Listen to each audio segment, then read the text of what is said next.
પોરબંદર જિલ્લામાં આયુષ્યમાન કાર્ડના રજીસ્ટ્રેશન બાદ 10 થી 12 દિવસે અપ્રુવલ મળે છે, જેને લઈને ઇમરજન્સી સારવાર માટે દર્દીઓને મુશ્કેલી વેઠવી પડી રહી છે. તો સરકારી હોસ્પિટલમાં પણ કાર્ડના અભાવે ઓપરેશન જેવી સારવાર અટકતી હોવાથી દર્દીઓમાં રોષ જોવા મળી રહ્યો છે.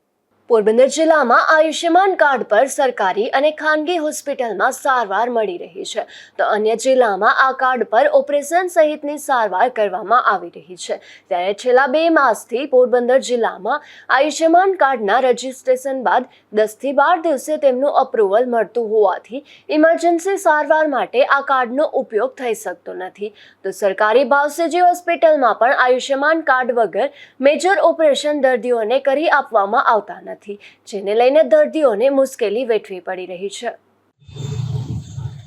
સરકારી ભાવસેજી હોસ્પિટલની અંદરમાં જે આયુષ્યમાન કાર્ડ કરવામાં આવે છે પદ્ધતિ સારી છે અને ગરીબ માણસોને મોટા ખર્ચા પણ પરવડે એમ ન હોય અને આયુષ્યમાન કાર્ડ એક માણસના જીવતર સમાન થતું હોય, પણ આ આયુષ્યમાન કાર્ડની સિસ્ટમ એવી છે કે આ લોકો અહીંયા જિલ્લા પંચાયતની અંદરમાં જાય ત્યાંથી પછી એ લોકો કહે કે ભાઈ ગાંધીનગરથી આવે જો 15-15, 20-20 દીએ 10 દીએ કાર્ડ આવતું હોય.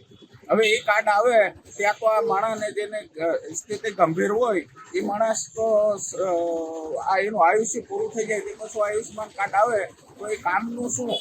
એટલે જે આ આયુષ્યમાન કાર્ડ છે એ આપણે અકસ્માતમાં શિક્ષણ કરાવવાવાળા માણસને તાત્કાલિક જરૂરી હોય, કોઈ કોમામાં બે ગયોને જરૂરી હોય, કોઈને બહાર અહીંથી રેફર કરવાનું હોય એને પણ આયુષ્યમાન કાર્ડ જરૂરી હોય, પછી માન્યતાવાળી હોસ્પિટલમાં જવાનું હોય તો આયુષ્યમાન કાર્ડ જરૂરી હોય. તો આયુષ્યમાન તાત્કાલિક જો આરોગ્ય ક્ષેત્રમાં પ્રાયોરિટી આપે અને 24 કલાક કે 48 કલાકમાં મળી જાય એવી પદ્ધતિ રાખે તો દરેક માણસોને આનો ફાયદો થાય. એટલે મારું કહેવાનું થાય એમ છે કે ભાઈ જે માણસ બિચારા પૈસા ભરી અને શિક્ષણ કરાવે તો એ કહેવામાં આવે કે તમારું કાર્ડ આવ્યું એટલે તમને કાપી દેવામાં આવશે. પછી 24 કલાક પછી એ કાર્ડે ના આવે પછી ઓલા પૈસા લેવા જાય તો પૈસા પણ પાછા મળતા નથી.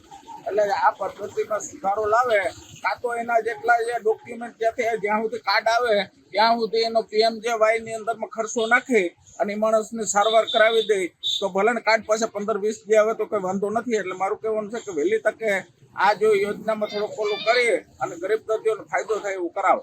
પોરબંદરના આગેવાન બાબુભાઈ પાંડાવદરા દ્વારા રજૂઆત કરી તાત્કાલિક આ સમસ્યાનું નિરાકરણ કરવા માંગ કરવામાં આવી હતી. અશોક થાનકી, ગુજરાત ન્યૂઝ, પોરબંદર.